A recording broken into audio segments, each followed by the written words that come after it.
JaguarPath training was born out of my strife to survive, my strife to overcome a terminal diagnosis of cancer given from Johns Hopkins and the NIH.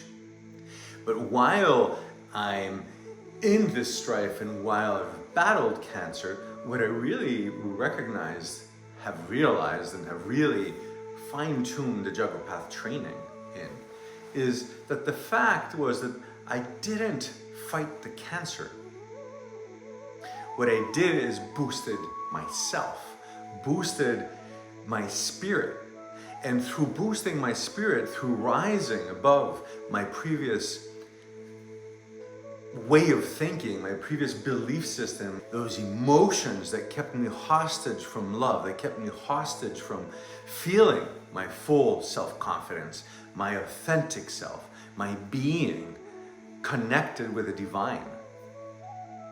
While again, in this training, we're sharing tools that can help someone's health. Essentially, the tools address, in psychoanalytical ways, address finding one's true self, finding one's self-confidence, meaning one's authentic self. Finding one's authentic voice. We live in times that truth has been challenged, facts are challenged. Throughout the centuries, we've been distancing ourselves from nature.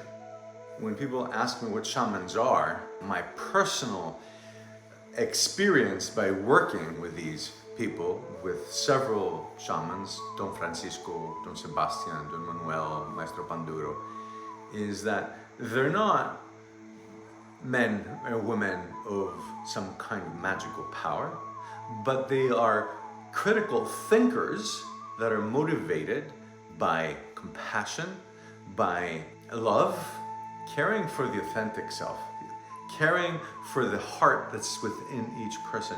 Shamanism is not a religion. If I were to call the shaman something, I will call them naturalists. What they invite us to do, like the yogis and the Taoists, like the Ayurvedic medicine people, invite us to do is to realize what nature calls for, what the seasons call for, what the time of the day calls for, what one's diet calls for, and to attune and readjust, fine-tune oneself back to those circadian rhythms.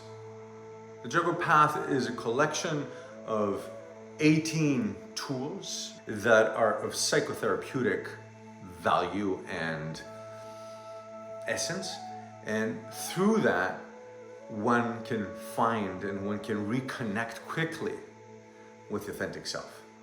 Emotions of love, of empathy, of sympathy, all those emotions that hold kindness and compassion as a moral compass are what we're looking for. Any kind of emotion that is talking about righteous sadness or righteous anger is simply a take on emotions. I've lived it myself. I know what it means, what it feels like. My heart goes out to every person that is hurt. And my heart goes out with this light that I discovered of critical thinking, of rising above and noticing both my emotions and the other person's actions. My heart rises above, and I invite everyone that's being hurt to really tend tenderly to their heart, to really heal that and to use it as personal strength, to use it as humanity's depth, to find that depth within oneself.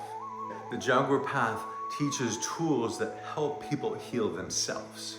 In the JaguarPath, we learn the way of the shaman. The training focuses on finding one's personal power by cultivating center, critical thinking, disattachment, authenticity, and earnestness. And as naturalists, in the way of thinking of the shaman, that I am a warrior. You become a warrior, either a yogi or a Taoist, TaiChi or Kung Fu. A warrior for love, for critical and clear thinking, for holding one's center that center of love, compassion, well-being, self-love, and gratitude for every day's life.